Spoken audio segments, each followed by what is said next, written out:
नमस्ते। आज इस कलयुग में मैं अपनी बहन,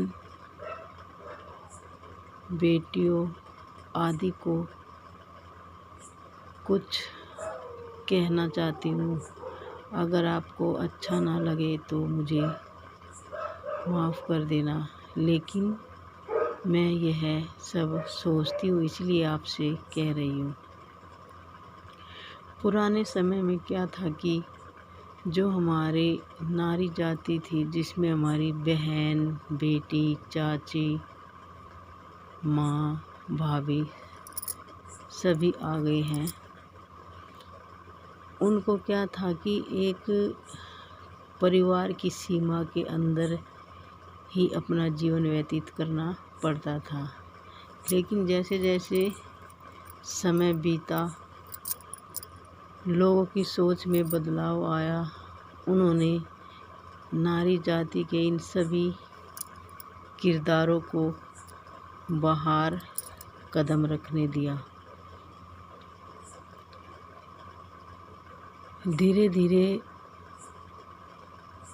सभी की सोच में बहुत तेज़ी से बदलाव हुआ और उसी बदलाव ने समाज में नारी को पुरुषों के साथ कंधे से कंधा मिलाकर काम करने के लिए उत्सुक किया। इसमें कोई गलत बात नहीं है कि एक पुरुष और स्त्री दोनों मिलकर ही सभी जिम्मेदारियां संभालते हैं। लेकिन आज हमारे भारत देश में जो पूरे संसार में पूजा जाता है अपनी सभ्यता, संस्कृति, धर्म और एकता और माँ की ममता और बहन और भाई के प्यार के लिए, आज वो सभी दांव पर लगा हुआ है। मैं खुद एक नारी जाति होकर भी ये मानती हूँ कि कोशिश करने में कोई हर्ज नहीं है, कोई नुकसान नहीं है। अगर हम सभी नारी जाति के सदस्य, बहन, बेटी, अन्य, अगर हम सभ्यता को अपने जीवन में अपना लेंगे तो हमारे साथ जो भी बुरा व्यवहार, बुरे अत्याचार और बुरी घटनाएं हो रही है, आप कोशिश करके देखिए, काफ़ी हद तक ख़त्म हो जाएंगी और धीरे धीरे उनका बिल्कुल बीज नाश ही हो जाएगा। क्योंकि जब हम अपना कोई भी पोशाक पहनते हैं, पहनावा पहनते हैं, तो वो हमारा ऐसा होना चाहिए कि हमारा शरीर कोई भी देखे तो ऐसा लगे कि सभ्य कपड़े पहने हुए हैं। अगर हम अपने घर से बाहर निकल कर भी कोई काम करने जा रहे तो हमें सभ्य समय का प्रयोग करना चाहिए। सभ्य समय जैसे कि हम दिन के उजाले में ही समय पर घर से जाएं और समय पर ही घर में वापस आ जाएं। अगर हमें किसी मजबूरी से शाम के बाद रात को कहीं जाना पड़े तो हमें अपने घर के सदस्यों को साथ लेकर ही चलना चाहिए। दूसरा सभ्य हमारे व्यवहार, हमारा व्यवहार सभ्य होगा तो हमारे विचारों में वह सभ्यता झलकेगी। तो जो हमारे संपर्क में हमारे दोस्त, हमारे बच्चे, बेटियां, छोटी नन्ही मुन्नी, आस पड़ोस की कोई भी सदस्य आएगा तो हम उसको वही सभ्य विचारों की शिक्षा और बात कहेंगे। अगर कोई ऐसे रास्ते पर नहीं चल रहा था उसको भी हम धमका के उसको कहेंगे कि नहीं, ये ठीक नहीं है, ऐसा करो। तो मेरे कहने का मतलब ये है कि नारी जाति के जीवन के हर पल में, हर कार्य में और हर कदम में सभ्यता अगर होगी तो उसके ऊपर अत्याचार या घटनाएं बहुत कम हो जाएंगी। दूसरे, हम कहीं भी गए हुए हैं तो अगर एक महिला के साथ कोई भी बुरा व्यवहार हो रहा है तो सभी महिलाओं को एकजुट हो जाना चाहिए। ये भी एक बहुत बड़ी शक्ति होती है। लेकिन आज क्या हो रहा, एक के साथ कुछ हो रहा था, डर के कारण दूसरा कुछ नहीं बोल रहा है। लेकिन हम किससे डर रहे हैं? ये कौन है? ये सब मनुष्य जाति के ही लोग हैं। हमारी माँ के पेट के न होकर क्या है तो हमारे रिश्ते में कोई भाई लगता है, कोई चाचा लगता है, कोई ताऊ लगता है, कोई अन्य रिश्तेदार लगता है। तो उनकी सोच में भी बदलाव किस लिए आया है? क्योंकि हमने महिला जाति ने थोड़ी सभ्यता को पीछे छोड़ रखा है।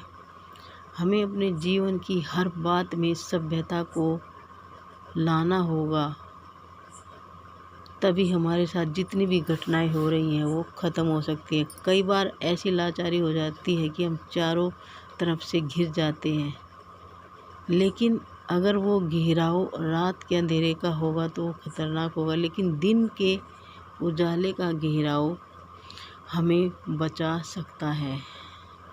इसलिए मैं हाथ जोड़कर आप सभी महिलाओं से, बेटियों से, बहनों से ये विनती करती हूँ कि अपने जीवन में आज से, अभी से, इसी समय से सभ्यता को अपनाए। जब हमारे घर में, परिवार में कोई फंक्शन होता है, कोई प्रोग्राम होता है, तो हम अपने मन की इच्छा पूरी कर सकते हैं। कोई किसी को नापसंद आने वाली थोड़ी बहुत ऐसी पोशाक पहन सकती है, पहनावा पहन सकती है, उस पर कोई ज़्यादा ध्यान नहीं देता। लेकिन थोड़े समय बाद, प्रोग्राम ख़त्म होने के बाद हमें उसे उतार देना चाहिए। मेरा मानना यह है कि अगर हम नारी जाति के सभी किरदार, जैसे बहन, बेटी, चाची, ताई, भाभी, माँ, सभी हम अपने आप को एक सभ्यता में ढाल लेंगे तो हमारे साथ कुछ भी बुरा होने से पहले हमें बचाने वाले ज़रूर आएंगे। और जो हमारे समाज में हमारे सगे भाई, चाचा, ताऊ को छोड़कर बाकी है, वो भी हमारे यही लगते हैं, लेकिन उनको क्या है कि ये हमारे कुछ नहीं लगती हैं, तो इनके साथ बुरा व्यवहार करने की उनकी सोच बन जाती है। लेकिन अगर हम नारी जाति के सभी बहन अपने आप को सभ्यता में ढाल लें, विदेशों की नकल न करें, फ़ोन एक आवश्यक यंत्र है या चीज़ है जिससे हम अपने पराये के सुख दुख का, आने जाने का, किसी सूचना का हम जल्दी से या तुरंत या अपनी मर्ज़ी से प्रयोग कर सकते हैं। लेकिन इस फ़ोन में ऐसी भी चीज़ें हैं जो हमें गलत रास्ते पे डालती है। अगर हम खुद सभ्य होंगे तो हम अपने आने वाले बच्चों को, अपने बहनों को, दूसरियों को जो थोड़ी कम पढ़ी लिखी हैं या दूसरे पड़ोसियों को हम ऐसी जानकारी दे सकते हैं। इसलिए मैं फिर दोबारा आप सबको हाथ जोड़कर विनती करती हूँ कि हमें अपने जीवन में सभ्यता को ढालना होगा। आप यकीन मानिए, जब एक भारतीय नारी, महिला, लड़की, बेटी, बहू एक भारतीय सभ्यता, संस्कृति से सुशोभित पहनावा पहनती है तो उसकी सुंदरता का कोई मुकाबला नहीं कर सकता। जय हिंद। बेटी बचाओ, बेटी पढ़ाओ। जय भारत माँ।